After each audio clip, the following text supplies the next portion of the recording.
Good morning students. अभी हम resistance के बारे में लास्ट रील में देखा था हमने। तो एक क्वेश्चन नीट में भी आपके पास है, दैट इज दिस। इसमें हमें रेजिस्टेंसेस सीरीज में है, पैरेलल में है, कुछ पता नहीं लग रहा है, तो इसको किस तरह से सॉल्व करेंगे वो देखिए। हमने डायग्राम लिया, ध्यान से देखिए, जहां से सेल है, सेल का पॉजिटिव टर्मिनल, वहां से देखिए पॉजिटिव नेगेटिव। यहां से चलना शुरू कीजिए अपना पाथ इस तरह से। ई पॉइंट पर आपके ये क्या हो रहे हैं, दो पाथ जा रहे हैं, राइट। तो ई पॉइंट पर मैंने दो रास्ते बना लिए। आपके पास एफ और ए की पॉइंट है, कितना रेजिस्टेंस है 3 ओम्स, और दूसरा रेजिस्टेंस है 1.5 ओम। ए पॉइंट के बाद again you are getting the two resistance, दो रास्ते दिखाई दे रहे हैं आपको।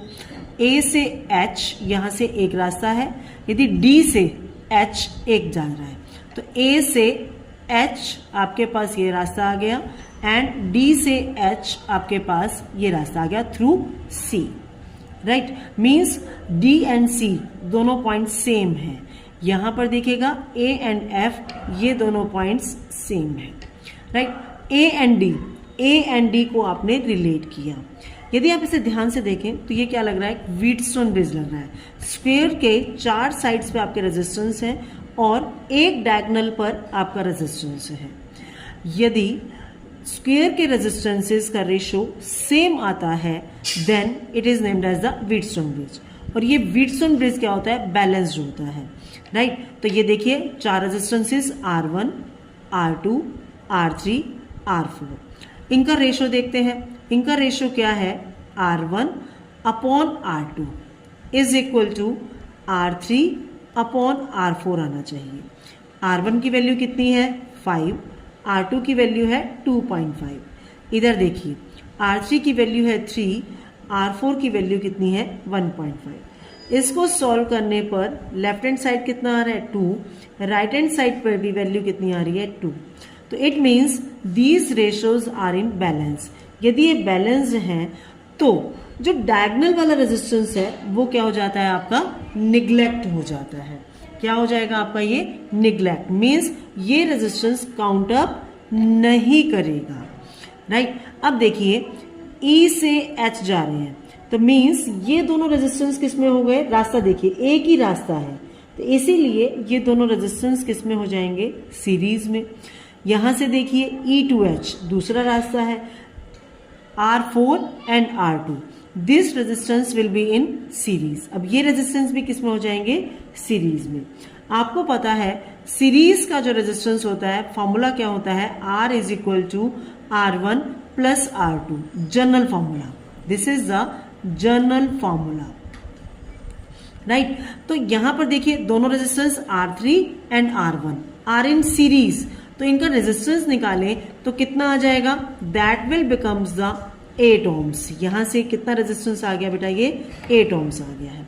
यदि हम इधर की बात करें, R2 and R4 are also in the series, तो यदि हम इनको एड ऑन करें तो ये कितना आ जाएगा 4 ओम्स। ये रेजिस्टेंस कितना आ जाएगा 4 ओम्स। और ये दोनों रेजिस्टेंस किस में है, पैरेलल में है।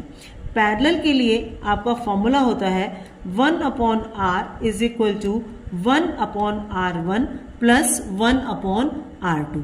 ये हमारे पास क्या आ जाएगा, रेजिस्टेंस आ जाएगा, राइट। तो यहां से R1 R2 ये भी आपका जनरल फॉर्मूला है, राइट। या आपको ये फॉर्मूला याद होना चाहिए, R is equal to R1 R2 upon में R1 प्लस R2, राइट। यदि डायरेक्ट फॉर्म चाहिए तो ये फॉर्मूला याद होना चाहिए। इसके लिए R1 की वैल्यू कितनी है 8, R2 की वैल्यू कितनी है 4, और ये आ जाएगा 8 plus 4, that will be the net resistance. Value आ जाएगी 8 इंटू 4 अपॉन 12, 4 3 ज़ा 12, 8/3।